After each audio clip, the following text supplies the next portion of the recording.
தொடர்ந்து பெய்து வரக்கூடிய மழை காரணமாக நெல்லை மற்றும் தூத்துக்குடி மாவட்டங்களின் நிலைமையை தெரிந்து கொள்ள முடியாத அளவுக்கு தற்போது தொடர்பானது துண்டிக்கப்பட்டிருப்பதாக தெரிவிக்கப்பட்டிருக்கிறது. கூடுதல் விவரங்களை செய்தியாளர் ஜெபர்சன் வழங்க கேட்கலாம். ஜெபர்சன், இது தொடர்பான முழு விவரம். தூத்துக்குடி, நெல்லை, தென்காசி உள்ளிட்ட மாவட்டங்கள்ல பல்வேறு இடங்கள்ல மழை நீர் சூழ்ந்திருக்கிறது. குறிப்பாக நெல்லை மற்றும் தூத்துக்குடி மாவட்டங்கள்ல நகர் முழுவதும் வெள்ள நீர் சூழ்ந்திருக்கிறது. ஒரு ஆள் மூழ்கும் அளவிற்கு வெள்ள நீரானது நகர் பகுதிகளிலே நிற்கிறது. பேருந்து நிலையங்கள், அதே போல முக்கிய இடங்கள் அனைத்துமே வெள்ள நீர்ல மூழ்கி இருக்கிறது. ஸ்ரீவைகுண்டம் பகுதியில ஒரு ரயில் செல்லக்கூடிய பகுதி, அந்த ரயிலேயே மக்கள் தவித்து வருவதாகவும் நமக்கு ஒரு தகவல் கிடைத்திருக்கிறது. மீட்பு பணிகள் தொடர்ந்து நடைபெற்று வருவதாகவும் சொல்லப்படுகிறது. இந்த நிலையில்தான் இதை கண்காணிப்பதற்காக பல்வேறு இடங்கள்ல கட்டுப்பாட்டு மையங்கள் வைக்கப்பட்டிருந்தது.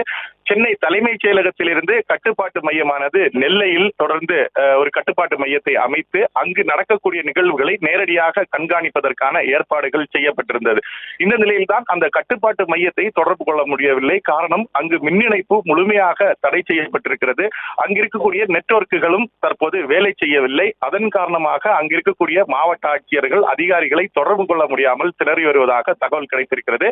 அவர்களை நேரடியாக மாவட்ட ஆட்சியர்களை நேரடியாக சேட்டலைட் போன் மூலமாக தொடர்பு கொள்வதற்கான முயற்சிகளை முன்னெடுத்திருக்கிறார்கள். என்ன நடவடிக்கை மேற்கொள்ளப்பட்டிருக்கிறது என்பதை தெரிந்து அடுத்த கட்டமாக நடவடிக்கைகளை மேற்கொள்வதில் தாமதம் ஏற்பட்டிருப்பதாகவும் நமக்கு தகவல் கிடைத்திருக்கிறது.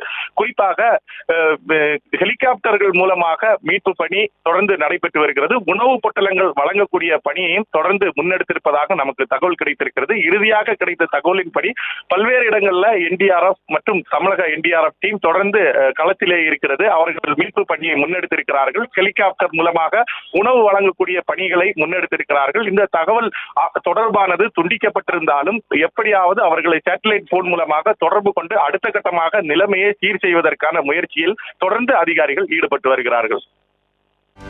செய்திகளை உடனுக்குடனும் துல்லியமாகவும் தெரிந்து கொள்ள சப்ஸ்கிரைப் பண்ணுங்க.